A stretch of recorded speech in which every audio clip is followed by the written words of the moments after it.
air mani, bermimpi dan keluar air mani. Ijma' mengatakan orang yang bermimpi pada siang Ramadan dan keluar air mani tidak membatalkan puasa. Macam ni. Apa hukum orang yang keluar air mani melalui mimpi? Bukan sengaja. Kalau keluar dalam keadaan berjaga memang batal. Orang yang keluar air mani ketika dia tidur di siang Ramadan, tidur pukul 4.30 tidur, 4.30 terjaga, tengok Allah keluar air mani. Kan? Basah. Dan dia tahu yang ni air mani, maka tidak membatalkan puasa. Habis. Selesai.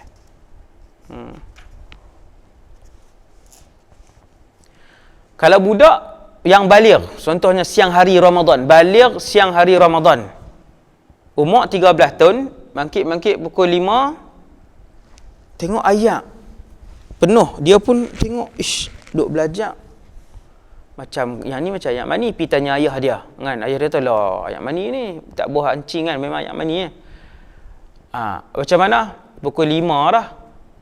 Kan? Budak tu, contohlah kita kata dia tak puasa hari tu, memang dia tak puasa sebab belum baligh. Dia tak puasa.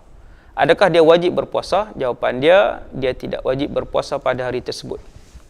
Dan tidak wajib qada, dan dia wajib menahan diri daripada makan dan minum sahaja. Berkhayal dan keluar air mani, tidak batal puasa jika air mani keluar dengan sebab berkhayal atau berfikir, dengan syarat secara kebiasaannya jika dia berkhayal atau berfikir air mani tak keluar. Tiba-tiba je hari tu baru duk khayal sikit keluar air mani. Tetapi jika secara kebiasaannya air mani akan keluar jika melakukan dua perkara itu, iaitu berkhayal dan berfikir, batal puasa. Dah. Okey, yang tu berkhayal ataupun berfikir, kan? Keluar air mani. Tidak batal puasa. Itu tidak batal puasa. Tetapi, saya ulang sekali, jika secara kebiasaannya air mani akan keluar jika melakukan dua perkara itu, iaitu berkhayal dan berfikir atau berfikir, maka batal puasanya. Okey. Keluar air mani selepas subuh. Yang ni tajuk suami isteri bersedap-sedap, beristimtak di antara satu sama lain jika seseorang mencium, memegang, bersentuhan kulit atau bermanja-manja dengan isterinya dan berhenti melakukannya sebelum subuh. Sebelum subuh tu berhentilah. Hak ni maksudnya sahur awal lagi lah ni. Habis sahur 5.30, duduk atas katil dua orang, nak tunggu subuh, duduk rehat sat. Rehat gatai. Kan? Tangan duduk merayap. Pergi pegang hak ni pula ke, macam mana ke? Tak tahulah, macam-macam kan tajuk. Lepas tu berhentilah takat 15 minit je. Bukan dia mereka tidak berjima. Mereka hanya istimtak, berseronok-seronok, pegang, cium sikit-sikit macam itulah. Kemudian terkeluar air mani selepas masuk subuh, maka ia tidak membatalkan puasanya. Sebab dia berhenti dah. Dia dah berhenti dah sebelum subuh tu. Maka bangun pergi jalan, minum air sikit apa semua, nak dekat subuh dah, lagi 15 minit. Masuk nak mandi, sampai azan mandi biasa je. Tengok-tengok sedang air mani keluar, iaitu tidak membatalkan puasa dia.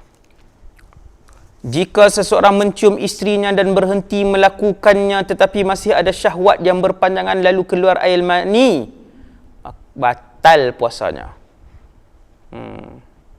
Jika ketika berhenti tadi syahwat sudah tidak ada lagi lalu keluar air mani, ia tidak membatalkan puasanya.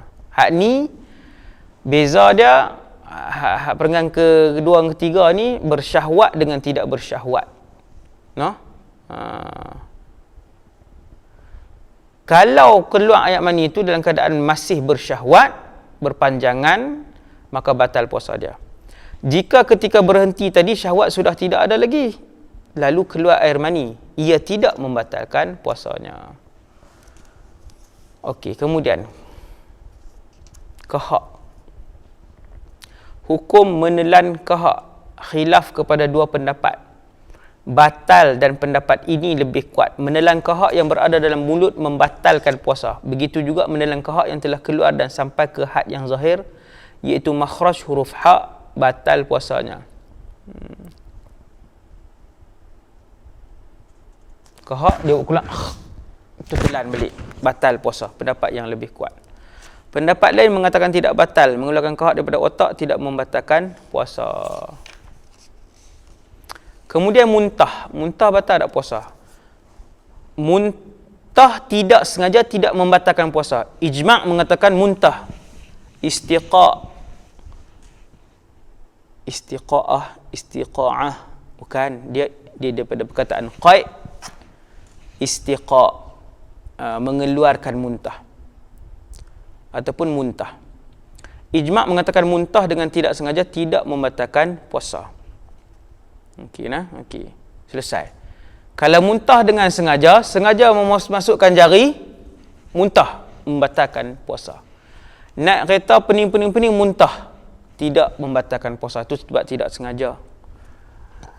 Batal puasa jika muntah dengan sengaja seperti menjolok-jolok lidah ke langit sehingga menyebabkan muntah. Ataupun dia sendiri buat, tak jolok jari, dia buat dengan lidah je. Itu sengaja. Yang itu membatalkan puasa. Muntah kerana batuk tidak batal puasa jika muntah disebabkan batuk kerana ia tidak termasuk muntah dengan sengaja. Batuk terlampau banyak sampai muntah, itu tidak membatalkan puasa. Kemudian air madhi, ma'ul madhi, air madhi. Orang yang keluar air madhi ketika berpuasa tidak batal puasanya. Air madhi ialah air yang keluar ketika kemaluan kubul lelaki ataupun perempuan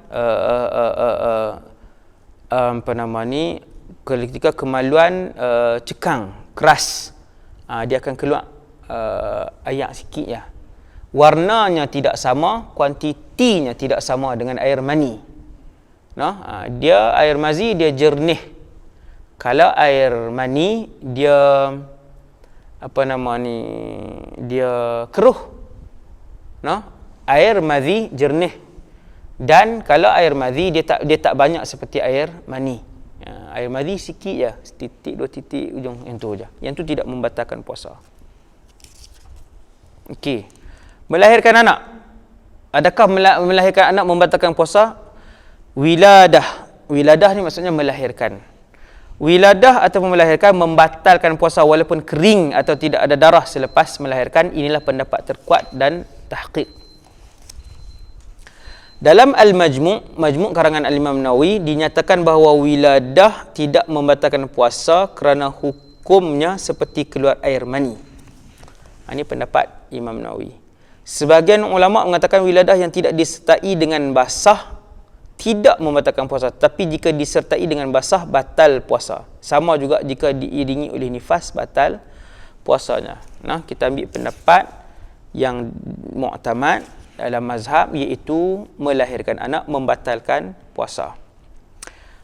Tajuk seterusnya onani. Onani membatalkan puasa. Orang yang melakukan onani ketika berpuasa, satu berdosa, kedua batal puasa, nombor tiga wajib qada tetapi tidak wajib kafarah.